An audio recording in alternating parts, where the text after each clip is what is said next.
Hey everybody, this is a quick vlog. Originally, the Oakland County Coliseum Joint Powers Authority was scheduled to meet this Friday, May 17th, to finalize and publicly sign what would have been the newest naming rights agreement for the Oakland Coliseum Stadium. Remember, Oracle Arena is still called just that, Oracle Arena, as opposed to, say, the Oakland Alameda County Coliseum Arena, but I digress.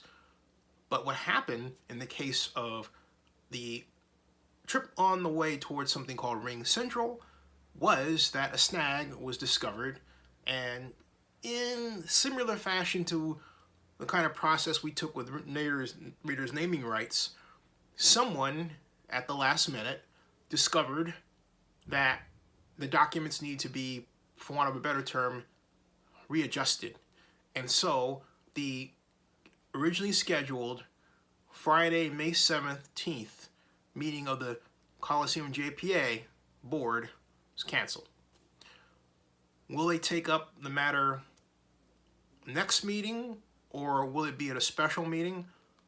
At this point, everything has been moved back, as it was the previous month, from May to June. So this will be finalized by that time. In fact, I reached out to Oakland Alameda County Coliseum Executive Director Scott Mckibben, and Scott said, it's just lawyers finalizing things, all will be fine. Meaning, just as we experienced earlier this year with the Raiders lease, but in not exactly the same fashion, a snag was found. And note, this always happens with organizations that the Coliseum is dealing with, who are notoriously press shy.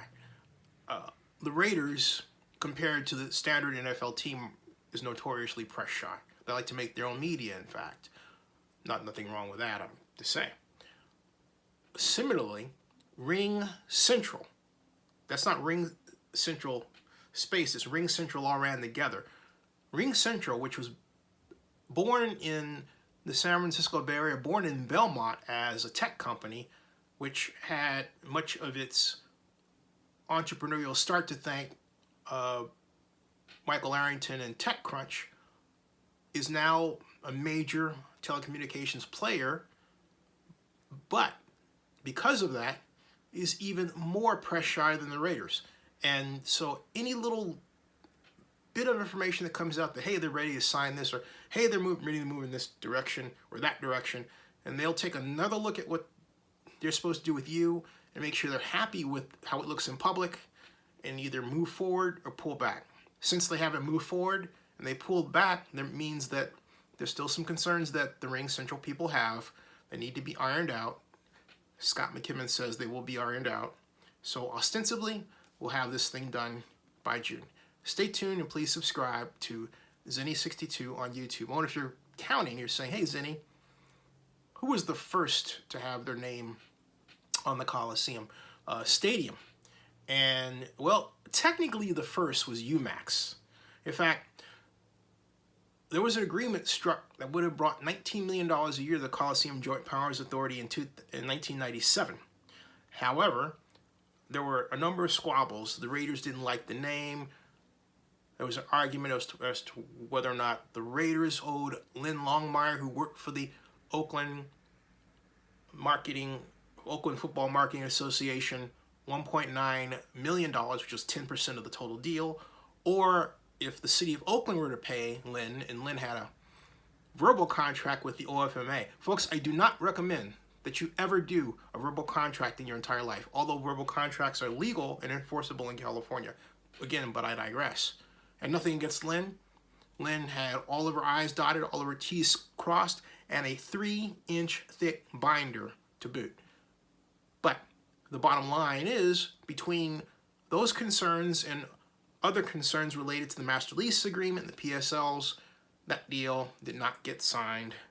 So UMax, as fast as it looked like UMax was going to have its name on the Coliseum, you would say, what did UMax do at the time? They made printers and scanners, Japanese based.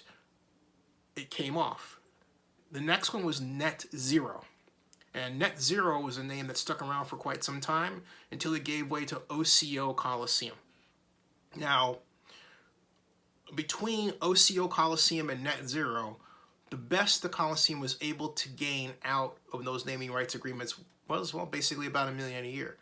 So with this, we're back to $1 million a year value, but with a proviso. You have an organization, the Raiders, threatening to leave. The Warriors will be gone starting the fall of this year, headed over to play at Chase Center in San Francisco.